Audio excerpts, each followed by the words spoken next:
Beers and bets. Beers and bets. Beers and bets. Beers and bets. Welcome. Let's go. How's everybody doing? Beers and bets. Beers and bets. Beers and bets. Beers and bets. I'm not eating. Wearing bird. Beers and bets. So tired I don't sleep. Wearing bird. Wearing bird. Blues game is crazy right now. boys. Yeah, I'm going. Cheers, to y'all. Wars, We're a day late on the recording this week. That's all right, though. It took us a while to fully enjoy the week of football. You know, all that matters is we made it. You know, we are here. Jimmy, you're here, right? You're excited about the Broncos. Sunday went well for you.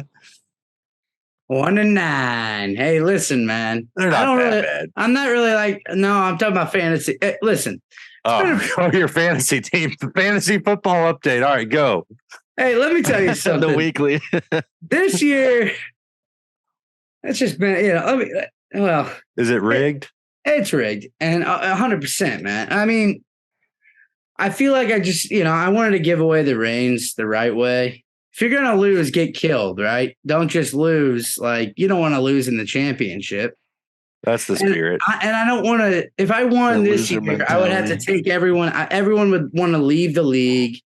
They know I'm the best, so I don't want to. I don't want to flex too much. I figured I'd give you guys a year. I'd say we know you're not the best this year. Well, I mean, this year, hey, if you like it, you should have put a ring on it. I've done it twice, so I'm headed there. I'm telling you. I got the team. We gonna see. I don't know. There's a guy 10-0 in that league.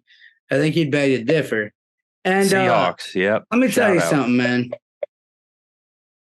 Yeah, I don't got much there. That sucks, dude. I don't know. That's the fantasy update. And Jerry Judy got hurt too, which is cool. Yeah. Jersey, I've been rocking like in our podcast, which is dope. You're bad luck. Yeah. We'll get to your Broncos a little bit more exclusively. Let's start recapping the games. We could skip that. Appreciate that. Yeah, let's start recapping the games from Sunday, though. I think it's only fair we go in chronological order and start with the game in Germany. Sunday morning. Let's go. Let's talk about the Buccaneers game Sunday morning. We take care of the Seahawks. We should have won by about 20. We won by 9. Hey, listen. Is it time? And this is one of my first notes here, so it goes with this game. Quarterbacks are starting to take back over, man. It was a weird start. Running games were killing it. But quarterback play is starting to be the important factor. And I think that showed first in that game where you have Brady, man. I think that like these Geno Smith, I think they're going to fizzle out. I think like they had a really good start, but I thought that watching that game, I was like, it's about time where we had a year to a beginning where like the quarterbacks weren't really the main guys for a lot of the teams. And now. But Brady played one of his better games of the year, but it still wasn't great. I mean, he threw a fourth quarter interception that kept the Seahawks in the game on second down. Honestly, it was a bad interception. What did you see from Geno in that game that you feel like he had a bad game, though? I don't think he had a bad game. I'm just saying. The fumble in the red zone was rough from Geno. Right, but I mean, when I know quarterback play across the league's down, but I don't think it was Geno's fault they lost that game. No, I'm just saying I think the weirdness of it is starting to go the other way. Like I don't think the Seahawks are that good of a team. And I think like that's gonna start showing up more and more. I think they fucked themselves more. Yeah, I think they definitely fucked themselves on draft position. But it's like, to me, like I'm not impressed with the Bucs winning like they did. Yeah, but especially when the team they just lost to, the Saints, could only put up 10 points on the Steelers with no DJ Watt. Well, we didn't lose to the Saints, though. We didn't lose to the Saints. Struggled. Yeah, we beat them though. But it's not a good team. I don't think. I gotta agree. I'm not overly impressed with the Bucs win either, Brad. But the reason is this is our 5th win of the season. All 5 of our wins, we've scored 21 points or less. We know nowadays that ain't going to get it done. That's not going to get it done in the playoffs. So it was one of the better games from Brady all year, but it's still not good enough to get where we can make a Super Bowl run. The Bucs defense is there. I mean, I said that going into the game, the Bucs defense is going to carry them. They did it. I mean, they did it again. They really did. The only reason the Seahawks score points is because Brady threw him that late pick. Yeah, the Seahawks had no run game. I don't think that pass rush might be exposed. Just with losing Shaq Barrett for the year, no JPP. Are you excited about White though running that ball? I mean, he looked pretty good. Yeah, I like Rashad White. I like that we started him instead of Leonard Fournette. He had our first 100-yard rushing game since week 1 against the Cowboys. Leonard Fournette he doesn't got enough burst. They need something there. That offense lacks so much speed that even a Rashad White in there, and it's not like he's a Chris Johnson or he's not a speed back, but he still can break a few 20-yard runs. I mean, the Bucs offense had 5 plays of 20 plus yards, 2 of which were Rashad White runs. So we need those big plays. I know 5 20-yard plays doesn't sound like a ton throughout a game, but it is based on how bad they've looked this year. I mean, usually it's like 3 yards here, 4 yards there, and then a missed third down pass, and then we're punting. So I like Rashad White.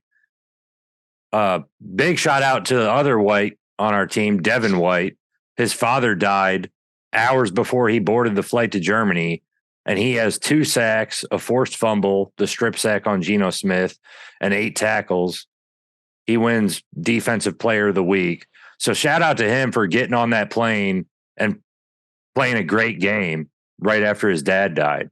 I mean, we see it sometimes, and it's understandable. A family member passes or your wife has a kid and you don't even bother playing because you put family first.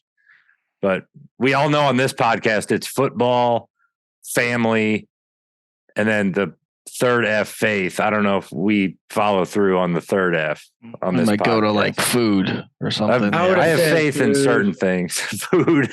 Yeah, that's what I thought. But yeah, faith would probably be one that we should have said.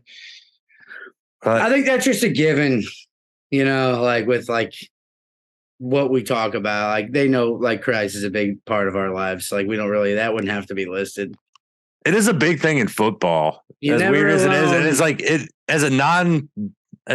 I don't know if I'd call myself an atheist, but it's kind of a non-religious person. When you hear the interviews after the game, like, "All glory to God, man!" Like it comes up a little bit short for me, just because I don't know. I'd rather them be like, "Yeah, that was all me. It was all me.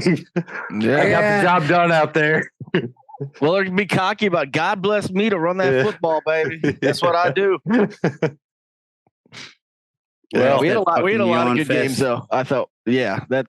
Are we done with overseas games?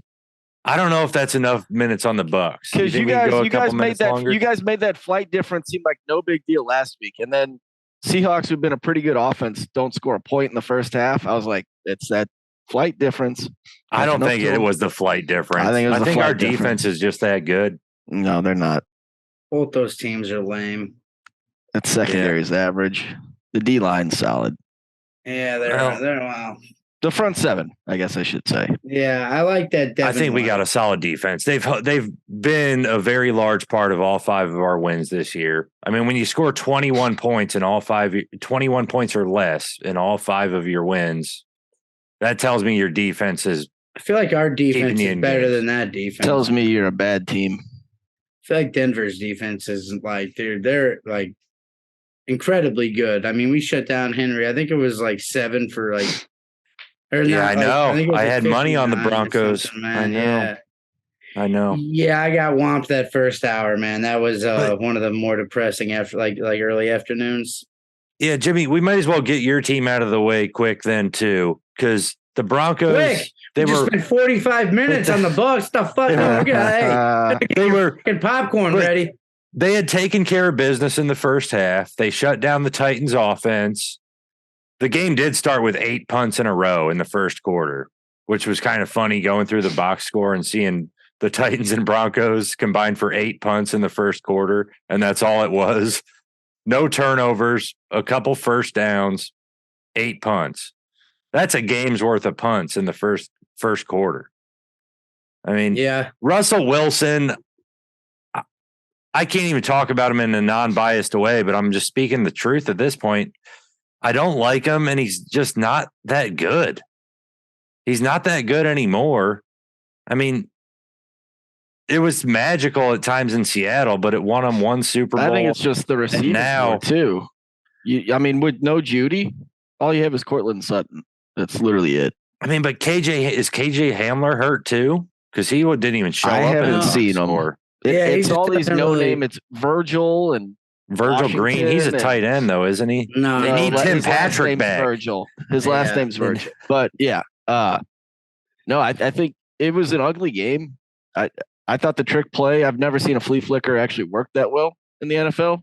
Yeah, they got him. That they hit, but not a lot to say on the this one difference. That was the difference in the entire game too. Like we shut everything they did down. Yep, and they do that. Kept Henry under 50 something yards. He had like however many carries for 52 yards. For 50 whatever, 53 whatever. Yeah, somewhere in there. But so if you do that, you got to beat the Titans. Tannehill had some big runs when he needed. To be honest, not really though, Matt. I think the Titans are they're a lot better than what anyone gave them credit for. So like they're playing. I think that was a tough game. I told you guys last week I didn't feel great going into Tennessee in that game. Especially the way they've been playing. Yeah, I'm still gonna hold on. I'm gonna hold on. The Titans, I'm not convinced they're good yet. Well, that's the dumbest statement. I'm going to keep on saying it until I'm proven right.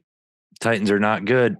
You got Derrick Henry as your only offensive threat. The Broncos shut him down. The Broncos just are incapable of doing anything on offense. Dude, they held Kansas City. Kansas City barely beat them, and Tennessee didn't have a quarterback. That was due to some kind of fluky plays, though. What? And they still lost. Fluky Kansas City still beat them. Okay, but dude, it doesn't matter if you win by an inch or a mile. Winning's winning. If it doesn't matter, and winning's winning, why were you so impressed with your 21 points or less in all 5 games? If you're going to bring up points, I'm making that an impressive fact for our defense later, though. But I'm making that an impressive fact for our defense. That has been doubted at times for the Titans, I'm sure their games haven't been that high scoring, right? So I'm sure they have a similar. I mean, they got their asses kicked by the Bills, 41-7. That was their one big loss. They don't have a good win on the season. Go back through at their schedule. Find me a good win. Look at it. They beat up on the Texans and the rest. You gotta go look back at the Bucs and tell me a fucking good win. The fuck out of here. I don't know that we have one either. Yeah. We have a couple bad losses. The Seahawks is probably your best win. It might be 6-4. I can't think of one better. I mean, you could say the Cowboys, honestly, but that was week 1. We beat the Cowboys Seattle, week 1. I think if you go to Seattle, you'd lose that game. I doubt it. Geno Smith was frazzled that game. I mean, there was that red zone pick. There was a couple plays where he just held the ball so long. He didn't. Todd Bowles had his number. We don't need to get back on it. Yeah, I mean, I'm willing. Because honestly, he's not a good coach. You've said exactly the opposite for years now. But I don't think he's a good head coach. I have that from a note right here. I can screenshot it and send it to you from Sunday afternoon. Is Todd Bowles a good head coach? And I do not feel that he is. So far with it, when you have. I mean, this is his first year. This is his first year head coach in the Bucs. He was with the Jets for a while, though, man. I'm not going to hold that against him. That he had the Jets at a 9-7 season, and then they fell apart. Track record's still out. I can't really go one way or the other. Coordinator face, man. Coordinator face. I see it in the works. I don't know. I trust him too much. He's done too much. He won us a Super Bowl, that game against Kansas City where the defense just shut him down. No, Bruce Arians won you a Super Bowl. I mean, dude, Todd Bowles' game plan against the Chiefs to not allow them to score a single touchdown. How many touchdowns did Brady throw in that game? 3, 4? 4. We beat him 31-9. All right, he threw 4 touchdowns. Yeah, and defense didn't give him a single one. Well, dude, you're saying a team that made it all the way to the Super Bowl should have given up more than 20 or 31 points or whatever you guys said. If you get to the Super Bowl, hope that you're cool. Tom Brady threw 3 in that Super Bowl. Leonard Fournette had 1 rushing. Okay, well, my bad, but yeah, that was probably on Brady's read anyway. There, so yeah, that's incredible, man. Yeah, you gotta.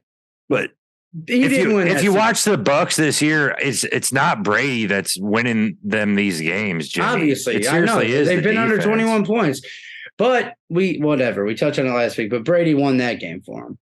I mean, he went down and won the game against the Rams, like literally. In the last minute, he finally decided the offense was going to score their first touchdown in the last 60 seconds. Won the game for them. Like this. All right.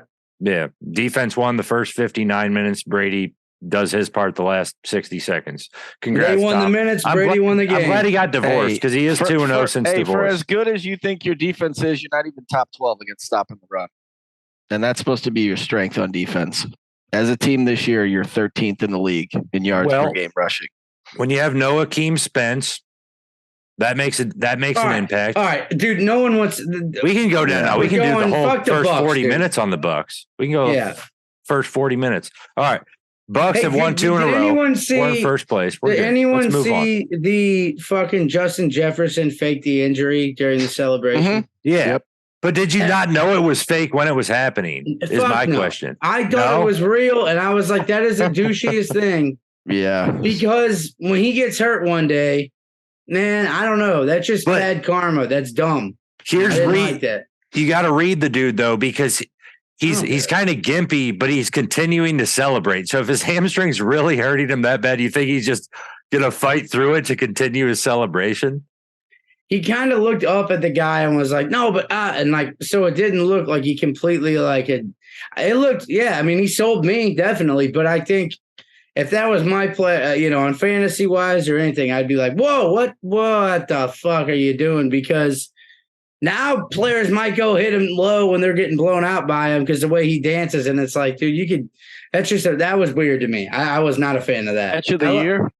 He had the catch of the year. 100%. Absolutely.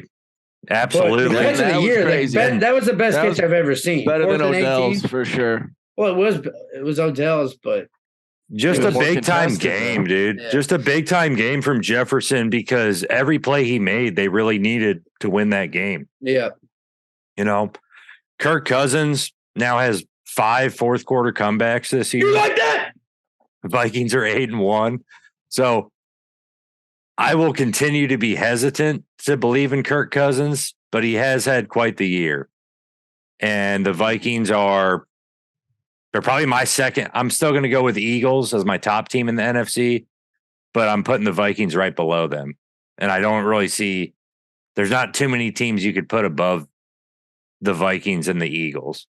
I still got Eagles 1, Vikings 1A in the NFC. I see. How can you not put the Vikings first? Vikings should technically probably be first. Well, the Eagles beat the entire league. The Eagles beat them convincingly, though. But everybody said all year the Bills are the best team in the league, right?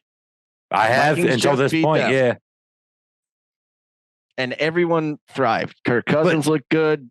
Cook looked good. Jefferson looked good. Patrick Peterson looked like a Hall of Famer. Here's the thing, though. They didn't look great when they were down 17 points at the end of the third quarter. Dalvin Cook just had a huge run. The Vikings got a stop and a score.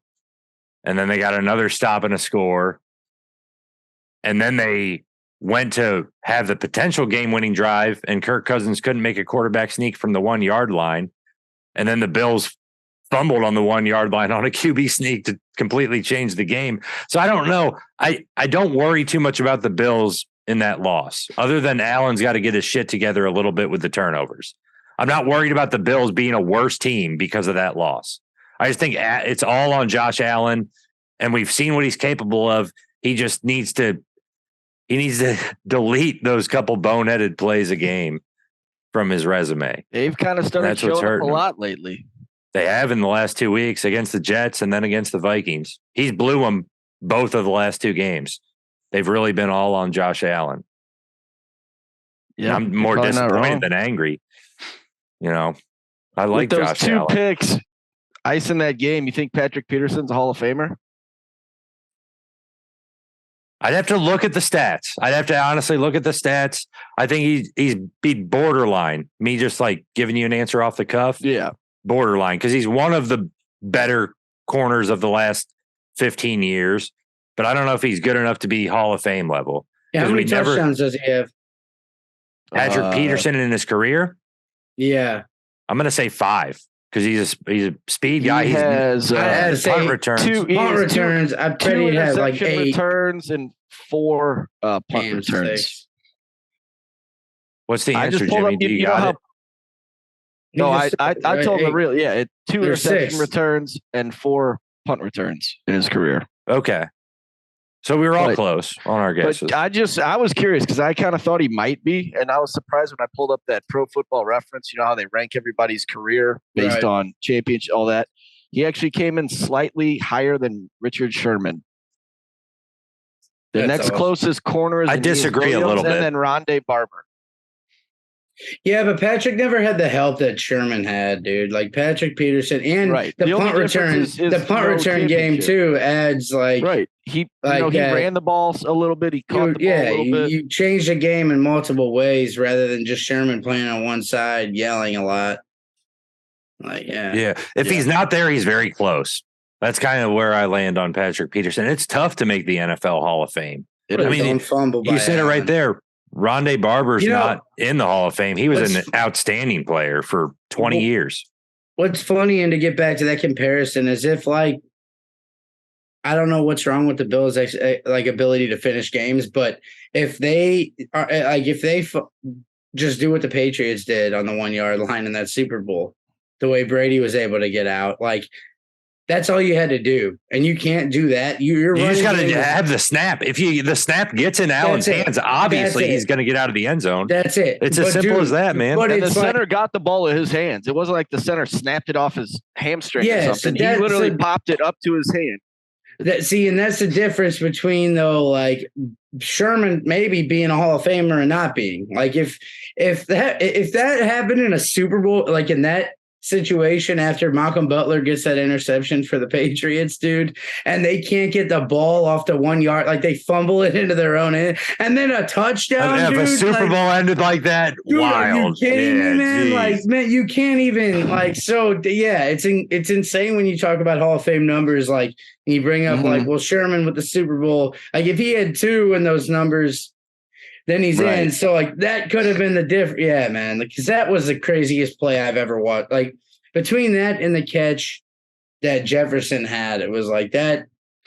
That was an incredible football game with the snow coming down at one point, dude. That was when it was man, November's here.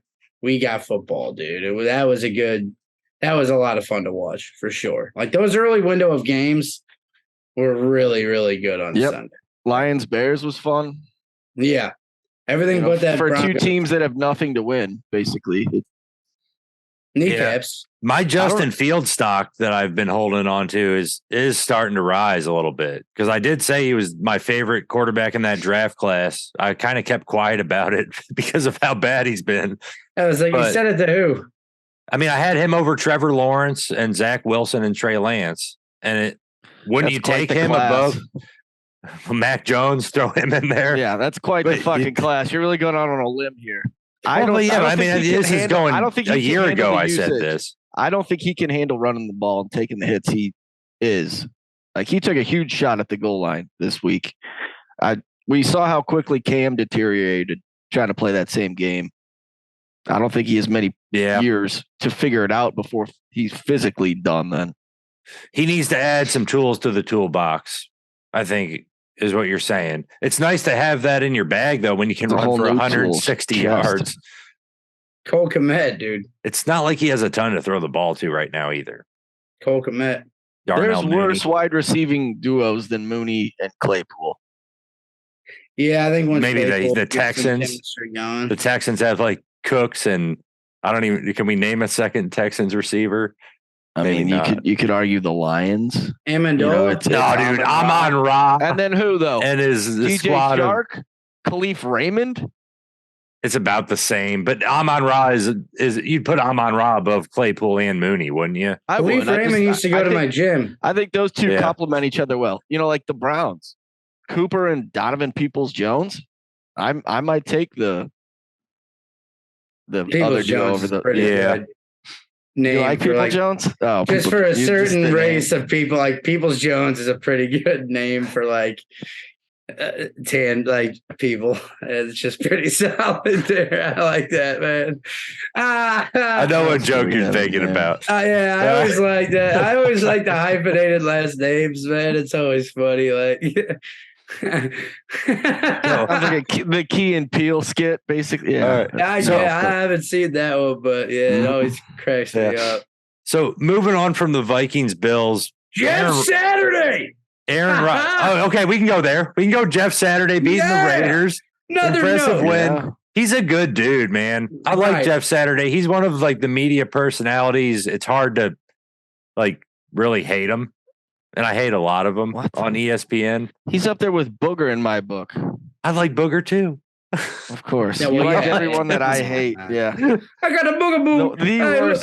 Dude, the Booger Mobile was one of the best additions to Monday Night Football. The Booger was like, it'd be like broken down. Yeah, they couldn't afford the repairs on that thing. Get his fat ass up and down the field. Yeah. The people spent $1,000 on front row seats. And the Booger car just. You're watching the reflection through Booger's head. The bald head shining, the glare coming off his head. You'd be like, if I wonder if he got food delivered to the Booger Mobile. Hey, look, I destroying food. Just he had to have. He had to because he's not climbing down for halftime. I'm just they shipped him. Like down. I'm chilling, man. We need to get Booger out. Hey, look, I gotta take a piss. See if I can find a good picture of the Booger Mobile to show. Booger Mobile is amazing. You think Saturday, while you're looking that up on the Booger Mobile, you think Saturday was trying to fuck with Vegas, though, saying how Ellinger was going to start, Ryan was the backup, and then the game starts and Ryan plays the whole game?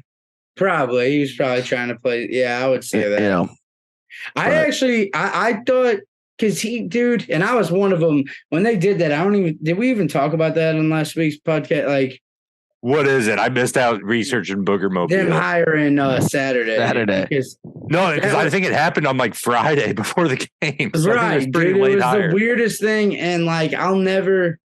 How did they think that was a good idea? They gave the people behind the TV. There you go. Just like a 50-inch flat screen. Y'all gotta understand that Booger God. Here's a good shot. They should have started hitting him with snowballs, man. They probably did. If it was snowing, they certainly would have. That's fine. Booger probably got tired of beer and nacho cheese being poured on. Man, they get cold in a mother. Looks like he's got it's like a movable. Why would they have ever thought that was a good idea, dude? At what point? Some engineer was a good salesman as well. He's like, no, I can make this thing. It's gonna be great. Booger's like, so all I got to do is sit there, right? Sounds good to me. I've been getting motion sickness, dude. Getting sick. But yeah, I felt like that's so funny, man. I felt like everybody gave him like Saturday a hard time, and I did too. So it was cool. Like once you saw him win, and like hearing him, it was like, damn, man, it's like, man, good for him. Like whatever. The team showed up. Like they were looked upon. See if it lasts. We'll see if it lasts. I doubt it will. But it was cool to see like him. Like again, he had every reason for them to get whomped, and he looks like a dumbass, But yeah, I ripped on him going in, and then for them to actually win, it was like, well, good for him, I guess. I don't know. Yeah. What if they made some sort of contest where whoever the Raiders play, it's a go up in a Booger. There's like a contest for who gets to coach the opposing team. So like it's Josh McDaniels against like this guest coach that won this contest. I want the. And let's just see if we can beat Josh McDaniels, because with this Raiders team he's got, they shouldn't be this bad. I mean, I know Darren Waller's hurt. I know I know they didn't re-sign Brian Edwards in the offseason. That's another ordeal. Oh yeah, but the Raiders should not be this bad. No, they are really bad. Yeah, Josh McDaniels was a bad hire. Safe to say, right? I mean, yeah, I think that was. Well, and the play calling of that whole game was weird. I think they threw to running backs like 15 times. Yeah, like Devontae got his numbers, but there's got to be. They were throwing it to who were they throwing it to? Abdullah. Abdullah. Josh Jacobs had 8 targets, and Abdullah had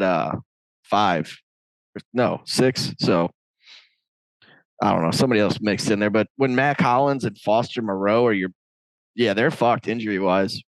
Yeah, they showed a picture too of McDaniels. I have a note here. It says Josh McDaniels' face when he realizes they're down by 10 to the Colts, and they just showed him like looking up, like this might be the end. Yeah, right. Like, what are we doing, dude? Like, how the fuck? I'll be working at Alabama next year as a passing coordinator. Last year, though, their defense, I mean, they had that good pass rush going on. And this year, the defense is a question for them. Is Chandler Jones healthy? Because if Chandler Jones is healthy, I'm surprised. He was dressing last week. It's just those pass rushers, they all hit a gap, or hit a ledge at some point in their career. I wonder if he's there. Yeah. Because I remember, if you look at his numbers last year, you remember he had like a huge, 5 or 6 sacks week 1 last year? That's what it was. And he fizzled off. And I thought that was with 12. The Cardinals, though, right? Mm-hmm. It was last year. Yeah, he got traded or whatever. Then okay. No, you signed. You signed with the Raiders. Okay, yeah. But when you get 5 of your 7 week 1, that's not exactly screaming explosive for the rest of the year. Right. And you're seeing Crosby. I mean, he forces the pocket, but without somebody on the other side, there's not much he can do. Yeah, you're exactly right. Because I remember watching Red Zone and the Colts Raiders game popped up, and Crosby did get a sack, but it was like that is the first Raiders sack in 4 games, and I was like, holy fucking shit, that is terrible. How do you go 3 games in a row without getting a single quarterback sack? McDaniels, man, crazy. Yeah, that is nuts. Belichick was always in charge of that department, so he never had to trip on any of that. People people forget that just like I would. Like, yeah, he can coach a hell of an offense, but he didn't have to do anything for the defense, nothing. Right. If you're an NFL GM, because we saw the Raiders special when Gruden went through the shit and got fired last year, they put their special teams coach, Rich Bisaccia was his name. They put him in charge, and they went on a run and made the playoffs and almost won a playoff game against the Bengals, right? So it kind of goes to show you maybe the special teams coach hiring them on as the head coach is the way to go, because it has worked out. It has worked out. They kind of get what's going on throughout the game more so than maybe an offensive coordinator would. John Harbaugh, the coach. They're more situationally aware. Yeah. Yeah. Well, and they can evaluate the talent level. They can see who the athletes are and like where to put them in positions that can help them succeed like the most, probably. So maybe find ways to use certain people on your roster where an offensive coordinator wouldn't even think about it. Yeah. And we got like a minute 30. And did you guys see Rob Manfred or Pete Rose wrote a letter to Rob Manfred, commissioner of Major League Baseball, to get in the Hall of Fame? Pretty much an appeal to try to get in. Maybe in part 2 we'll try to. He should get in, dude. I mean, come on. Yeah, he was saying I'm like 80 and whatever. I know I screwed up in the past. I apologize. All that kind of crap. So I thought that was just interesting to throw in here because, like, wanted to hear you guys' thoughts. We can, maybe touch on it. If not, just quick thoughts. I think we're at a minute even now. So I think Pete Rose should get in because he's a Hall of Fame player. And he gambled on the game while he was a manager. So he had a gambling problem, but why not just put him in? It's not like he was gambling on the games as a player, too. He probably was, but I mean, what would he gamble on for him to get the most base hits? It's not like he had a bunch of errors. People on steroids in the Hall of Fame might as well fucking add everybody. Poppy's in there, yeah, right. He's a Hall of Famer in the Beers and Bets personal record book. Oh yeah, right? Oh yeah. All right. Let's take 5 and let's get back. We got a few more games to get to, and then we'll throw in some bullshit at the end. Oh, yeah. Got to talk about the Chiefs, right? We do. Chiefs.